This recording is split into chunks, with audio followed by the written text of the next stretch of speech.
Quantum computation is rooted in the central mystery of quantum physics. Tiny particles of matter can inhabit multiple, seemingly mutually exclusive states at the same time. This ability is, as Richard Feynman once put it, impossible, absolutely impossible to explain in any classical way. The quantum computing pioneers realized that since a quantum particle can be in two states at once, it could represent 0 and 1 at the same time. Two quantum bits, or qubits, could represent 4 values, 3 of them 8, 4 of them 16, and so on. A single calculation involving n qubits would be like doing 2 to the power of n calculations at once.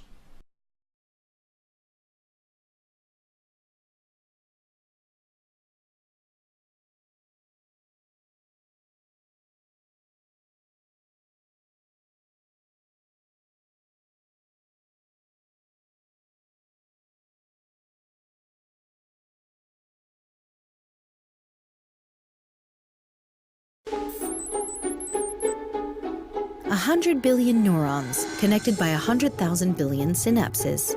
The human brain is the most complex machine we know of, and the most mysterious one.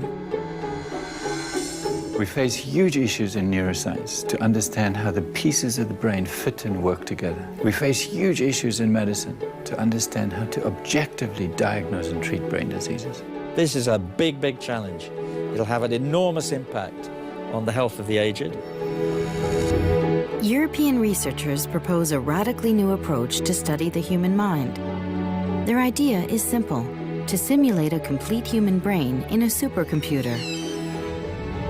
We have a giant intellectual problem to solve here. As a scientist, I mean, it's really the central project for brain science. And that could revolutionize computing the way we do it today.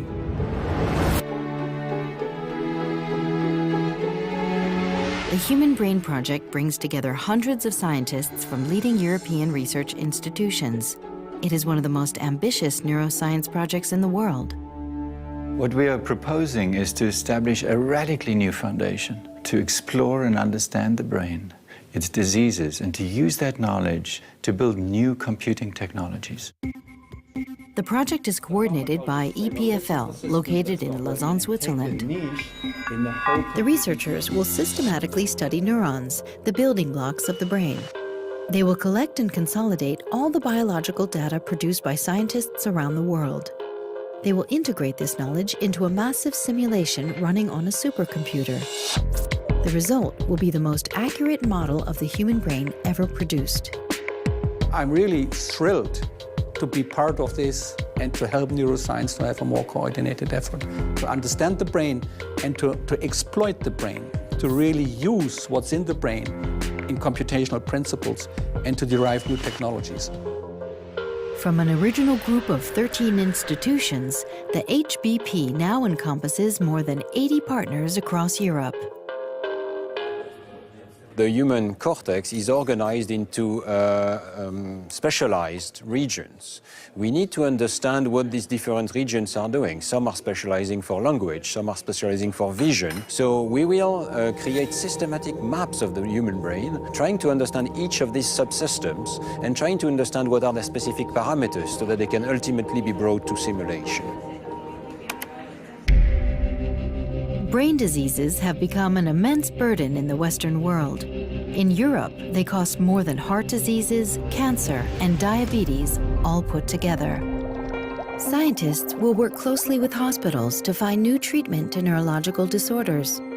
They will collect medical data such as brain scans in order to develop better ways to diagnose diseases. It involves trying to make sense of the enormous amounts of data we collect on all our patients and using those data in order to define their diseases better.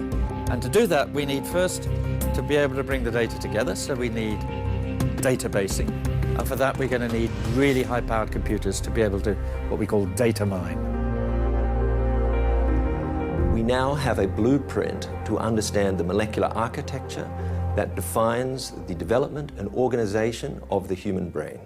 But it also gives us the fantastic opportunity to understand how the DNA mutations that cause hundreds of different brain diseases produce those diseases.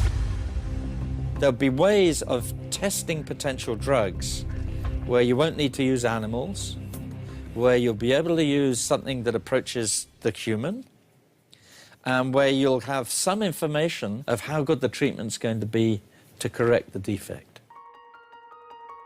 The simulation of a complete human brain will require supercomputers that are 1,000 times more powerful than today. The power of today's computers is by far not sufficient to compute this complex system. Of course, we have to pool resources in order to satisfy the huge demands. The project will stimulate the development of new supercomputers. By understanding how cognition works, it will help to design radically new devices called neuromorphic computers. They will combine the power of microelectronics with the flexibility of human intelligence. If you want to solve a new problem, you need new software. You don't do that in your brain. You learn, and you are able to learn to handle completely different situations, even things which you have never seen before. These are systems that are directly modeled after the brain. So what we build is physical models of brain circuits on silicon substrates. The Human Brain Project will create a realistic simulation of the brain. This new tool will be used to understand how the mind works, to study brain diseases, and invent new electronics. To achieve this goal, more than 80 European institutions have already joined the project. The competence is distributed all over Europe in supercomputing and in neuroscience. By putting so many different people together and making such a big community, such a big project, we can do things we could never do with any other smaller scale project. For Europe, this is a kind of a big science project. This, I believe, the 21st century will be the century of the brain. I think the project is it's a visionary project. And it seems to me that the field needs this kind of initiative really to move forward. And I see fantastic opportunities in the future. The technology is at reach and the necessary knowledge available. It's like building a giant telescope to peer into deep space, only that we'd be able to look deep into the brain and ask questions that are impossible experimentally and theoretically. It's an infrastructure to be able to build and simulate the human brain, objectively classify brain diseases, and build radically new computing devices. We have what's called in technology a roadmap. We know which technology will be used at which point in time in the project, and the way we will scale up our systems so that they reach the complexity of the human brain. The Human Brain Project will put Europe at the forefront of neuroscience. It will deliver new strategies to fight brain diseases, and it will revolutionize electronics. But first of all, it will offer a revolutionary new tool to study the most mysterious phenomenon of the universe, the human brain.